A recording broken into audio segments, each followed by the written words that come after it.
आज बसई सारापर आज राति आपको उठा हेनी कहीं ये जगार आसिकी उठेवा से भितर सी कम करुच्ची देखु मुझे हेल्प करदेवी। Friends good morning. तबे सकाळु सकाळु आज टिके गड़िया आड़े बुलायापी आसला बेले देखिली तो पाग वर्षा झिप झिप भी होता।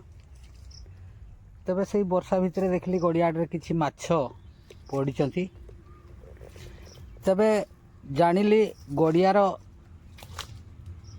आमर गोटे गुदी बाट करिकी पानी पास कर देछि, गड़ियारू पानी जाउछि। साधारणतः वर्षा दिने बिलरू आम गाँ मानकर अनेक माछ धरिवार सुजोग पाई थांती। बिलरे अनेक सारा माछ हो जाती, चारिआडे पानी हो जाए। तेणु लोक मैंने अंधिली खईची विभिन्न प्रकार जंत्र बसैकी माछ धरी था। ताठू गोटे सहज टेक्निक है हांडी बसैवा। तबे जितेबाला मुझे देखिली गड़ियाड़े माछ किसी एपट सेपट हो पड़ी सी बिलरू उठी जो लाइन रे पानी जाऊँगी से लाइन बाटे से मैंने पशियापाई गड़िया को चेष्टा कर कहीं गड़िया आ पोखर पानी मोह ताकू बहुत जोर लगे। तेणु से मैंने भाद्रव शेष आश्विन कार्तिक मासरे बिलरे पानी सुखा संगे संगे से मैंने परमानेंट आश्रयस्थली खोजी नहीं था। तेणु से हिसाब से मैंने पशियापाई चेष्टा करुँच। तेणु से मैंने डेई डुआकी आपण मैंने जानते कौ गड़िश मागुर एम शुक्लार खाली टिके उदा माटी थे से चढ़ी पारि जाती। तेणु से हिसाब से मैंने पशियापाई चेष्टा कर जहाँफल मु गड़िया आड़े माछ देखापी पाइली। तेणु से मुझे चिंता कली ये गोटे हांडी बसैवा कहीं आगुरी मुझे बसौली जितेबाला टिके बयस थिला पारुली। एबे किंतु से काद पानी रे घांटी होगा मोर आ साहस ना कहीं थंडा टिके टिके हो जाऊँगी। तेणु पुतरा को डाकिली सी हांडीटी बसैला गात ताड़ी बसैला तापाई टिके काम परिश्रम टिके भी दरकार। तेणु सी से काम करुच्ची आपण मैंने देखिए। तापाई बहुत सारा जिनस आवश्यक नहीं।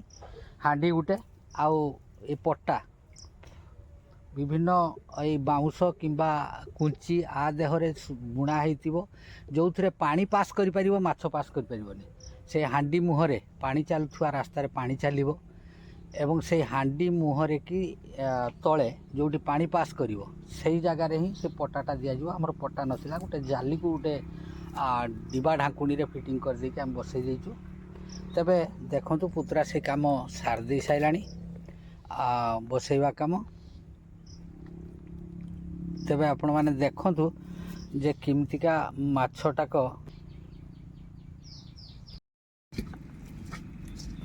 देखंतु ये गड़िश गुड़ाक डिया डुई कर पुत्रा से बसौची। तबे बसई सारिया परे माछ केते कौन हेले ता देखी मु आपण मानकु निश्चित देखैबी।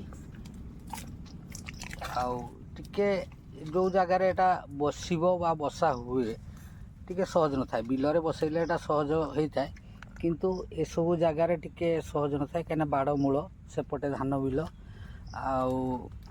तेणु टिके कष्ट से भितर सी काम करुच्ची। देखु मुझे हेल्प करदेवी।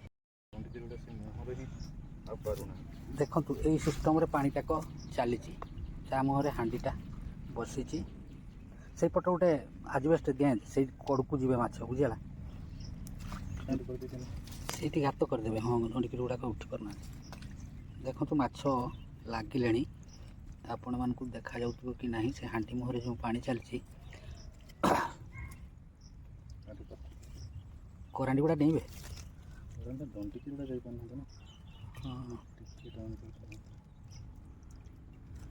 देखो माछ संगे संगे बसा है माछ संगे संगे लगिगले। आउ जदि ठीक सिस्टमटा ठीक हो जाता हे तो अध घंटेर माछ हो जाते भर्ती। तबे आकु माछ खोलला बेले केवल हांडी माछ खोली आनिबार अच्छी। आउ से माछ गड़िया पानी बास्नार से आपे आसिक डेईकी ता भितरे रहिबे। तेबे मु देखैबी आपण केते कोन माछ पड़िले डेईबा गुट देखंतु एई गड़िश गुड़ाक से माने से गात ताड़ला बेले ही तांको मिलिथिले। गड़िश गुड़ाकर साइज भी बहुत सुंदर होती। ଏ 4ଟି ଗଡ଼ିଶ ମାଛ ଆମେ ଗଡ଼ିଶ କହୁ, ଆପଣଙ୍କ ଏରିଆରେ କ'ଣ କୁହନ୍ତି ମୁଁ ତ କହିପାରିବିନି। ତେବେ ଦଣ୍ଡିକିରି କଉ ଗଡ଼ିଶ ମାଗୁର ଏସବୁ ମାଛ ଏଠି କରାଣ୍ଡି ଏସବୁ ମାଛ ପଡ଼ିଥାନ୍ତି। ତେବେ ନିଶ୍ଚିତ ଯେଉଁ ଅପରେସନ୍ ଚାଲିଛି ସକ୍ସେସ୍ ହେବ, କାହିଁକିନା ବିଲରେ ମାଛ ବହୁତ ଅଛନ୍ତି। 4-5 ଦିନ କଣ୍ଟିନ୍ୟୁ ଗଡ଼ିଆରୁ ପାଣି ଗଲାଣି, ତେଣୁ ମାଛ ସବୁ ଏଇ ବିଲକୁ ପହଞ୍ଚି ଯାଇଛନ୍ତି। ଦେଖନ୍ତୁ କେମିତି କ'ଣ ମାଛ ଆସୁଛନ୍ତି। ଫ୍ରେଣ୍ଡସ୍ ଦେଖନ୍ତୁ, ଇଏ ହେଉଛି ବିସ୍ତୀର୍ଣ୍ଣ ଶସ୍ୟ କ୍ଷେତ୍ର, ପୁରା ଦିଗ୍ବଳୟ ଭେଦି ହେଲା ଭଳି ଲାଗୁଛି। ବିରାଟ ଧାନ ଜମି, ଆଉ ତେଣୁ ମଝିରେ ଛୋଟ ନଦୀ ଭଳିଆ ଟିକେ ଅଛି ଯେଉଁଠି ସବୁ ବିଲ ପାଣି ପାସ୍ କରେ। ତେଣୁ ମାଛ ସାଧାରଣତଃ ବର୍ଷା ଦିନେ ବହୁତ ହେଇଥାନ୍ତି ବିଲମାନଙ୍କରେ, କାହିଁକିନା ସେଇ ଯେଉଁ ପାଣି ଜାଗା ରହିଛି ସେଇଥିରେ ମାଛ ସବୁ ରହିଥାନ୍ତି ଏବଂ ବର୍ଷା ପାଣି ପାଇବା ସଙ୍ଗେ ସଙ୍ଗେ ସେମାନେ ତାଙ୍କ ଛୁଆ ଦେଇକି ଚାରିଆଡ଼କୁ ମାଡ଼ି ଯାଆନ୍ତି। ତେଣୁ ଇଏ ହେଉଛି ମୋର ଏରିଆର ଧାନ ବିଲ। ସେମିତିକା ବେଶୀ ଜମି ବା ନୁହେଁ, ତେବେ ଯେତିକି ଧାନ ମୁଁ ଚାଷ କରିଛି ସେତିକିରେ ସେପଟେ ଦେଖାହେଉଛି ମୋର କଦଳୀ ଗଛ, ଏପଟେ ଯେଉଁ ବାଡ଼ ଦେଖାହେଉଛି ସେ ବାଡ଼ ପର୍ଯ୍ୟନ୍ତ ଅଛି। ଧାନ ମୋ ଭାବିବାରେ ଗଛ ବହୁତ ସୁନ୍ଦର ହେଇଛି। ଧାନ ତାପରେ କ'ଣ ହେବ ଦେଖାଯିବ। ତେଣୁ ଏବେ ମାଛ ଧରା କାମ ସେ ପୁତୁରା ତୁଲେଇବ। ମୁଁ ସମୟ ହେଲେ ମୋ ଡ୍ୟୁଟିକି ବାହାରିଯିବି। ଆଉ ଗଡ଼ିଆର ମାଛ ଏବେ ମହୁରାଳି 2-3 ଦିନ ହେଲାଣି ଆଉ କାହିଁ ବାହାରୁ ନାହାନ୍ତି, ତେଣୁ ସେମାନେ ଟିକେ ରକ୍ଷା ପାଇଯାଇଛନ୍ତି। ନହେଲେ ପ୍ରତ୍ୟେକ ଦିନ ସକାଳୁ ମୋର ଜାଲ ପଡ଼ିବାଟା ହିଁ ଥୟ। ତେଣୁ ଏମିତି ଏ ପ୍ରୋସେସ୍ ଚାଲିଛି। ଦେଖାଯାଉ ମାଛ 1-2 ଘଣ୍ଟା ଛାଡ଼ିକି ଆସିବା ପରେ ଉଠେଇଲେ କେମିତି ଆସୁଛନ୍ତି କି ନାହିଁ। ଆଉ ଏବେ ଯଦି ବି ଦିନ ବେଳେ ନ ଆସିବେ, ତେବେ ଫାଇନାଲି ରାତି ହେଲେ ମାଛ ସନ୍ଧ୍ୟା ସମୟରୁ ଭଲ ମାଛ ଆସିବେ ବୋଲି ଆଶା କରୁଛି। ରହୁଛି, ଦେଖେଇବି ମୁଁ କେମିତି ମାଛ ଆସିଲେ କେତେ ପଡ଼ିଲେ। ଦେଖନ୍ତୁ, ଯେଉଁ ଅପରେସନ୍ ମୁଁ କରୁଥିଲି ହାଣ୍ଡି ବସେଇକି ମାଛ ଧରିବା ସିଷ୍ଟମ୍, ସିଏ ତ ଫେଲିୟର୍ ହେଲା। ଚାଲନ୍ତୁ, ମୁଁ ଅନ୍ଧିଲି ବସା ହେଇଛି, ଅନ୍ଧିଲିରେ କେତେ କ'ଣ ମାଛ ଆସିଛନ୍ତି ଦେଖିବା। ପଡ଼ିଛନ୍ତି ନା?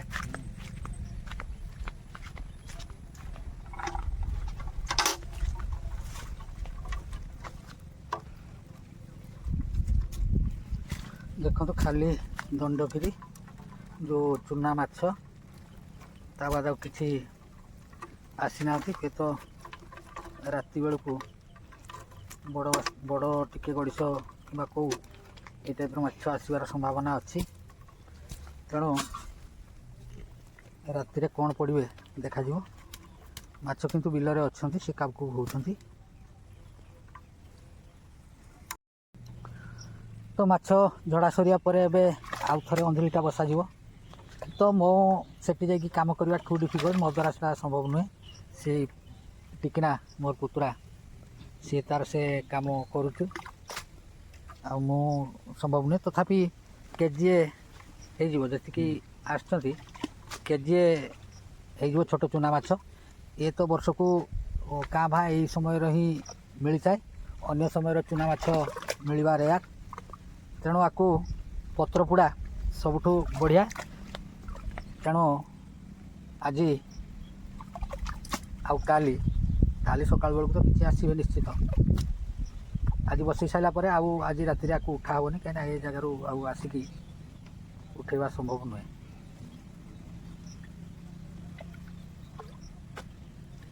ତ ଏପଟେ ମୁହଁଟା ଅଛି ଯେ, ଏପଟେ ଗୋଟେ ମୁହଁ ଅଛି ଯେ, ନା ସେ ଭୁଲ କରିଦେଇଛି ପୁରା ସେ ଜାଲଟା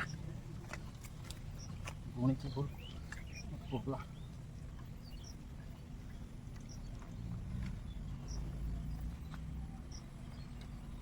ତ ଦେଖିଲେ ଅନ୍ଧିଲି କେମିତିକା ଜିନିଷ, କେମିତି ଅନ୍ଧିଲି ବସାଯାଏ। ଆଉ ଏବେ ଚାଲନ୍ତୁ ଦେଖିବା ମାଛକୁ ଧୋଇ ସାରିଲା ପରେ କେତେ ମାଛ ହେଲେ।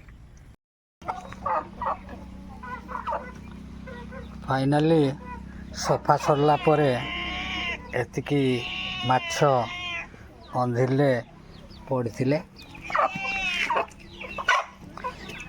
କୁକୁଡ଼ା ବି ଭିଡ଼ି ଦେଉନାହାନ୍ତି। ତେଣୁ ଦେଖନ୍ତୁ ଏତିକି ସାରା ମାଛ। ଫ୍ରେଣ୍ଡସ୍ ଦେଖନ୍ତୁ, କାଲି ଯେଉଁ ଅପରେସନ୍ ଚାଲିଥିଲା ସିଏ ତ ସକ୍ସେସ୍ ଫେଲିୟର ଯାହା ହେଲା।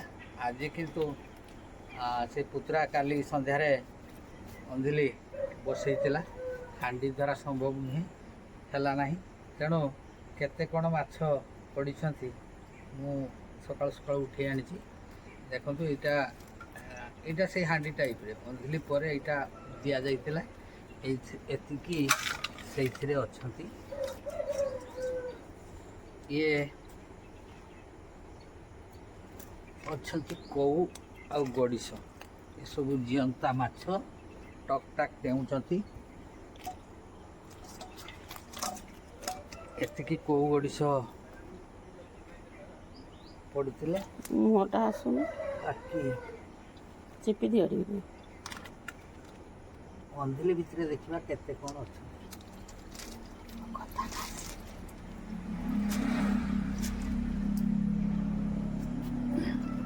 ଅନ୍ଧିଲି ଭିତରେ ତ ଅନେକ ଜିନିଷ ଅଛନ୍ତି, ଗେଣ୍ଡା କଙ୍କଡ଼ା। ତେଣୁ ସେଗୁଡ଼ାକୁ ସବୁ ବାଦ ଦେଇକି ମୁଁ ତଳେ ଢାଳୁଛି।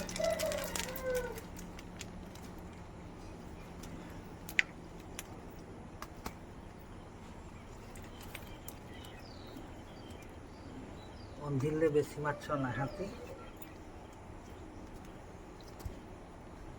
କଉ ଏଗୁଡ଼ା ହେଉଛି କଉର ସାଇଜ୍ ଛୋଟ ହେଇଛନ୍ତି। ଏଗୁଡ଼ାକ ବଢ଼ିବା ପାଇଁ ଆଉ ସମୟ ଦରକାର, ସେତେବେଳକୁ ପାଣି ସରିଯାଇଥିବ। ଇଏ ହେଉଛି ଗୋଟେ ମାଗୁର ଛୁଆ।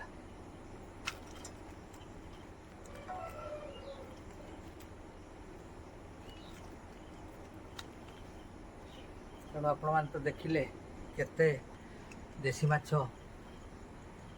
ଆଜି ଚୁନା ମାଛ ନାହାନ୍ତି, କାଲି ସନ୍ଧ୍ୟା ସମୟରେ ଯାହା ପଡ଼ିଥିଲେ ସେ ହେଉଛି ପୁରା ଚୁନା ମାଛ ଥିଲେ। ଆଜି ଏଗୁଡ଼ାକ ଆମେ କହୁ ଆଣ୍ଟ ମାଛ, ତେଣୁ କଉ ଗଡ଼ିଶ। ତେଣୁ ଆପଣମାନେ ଏମିତି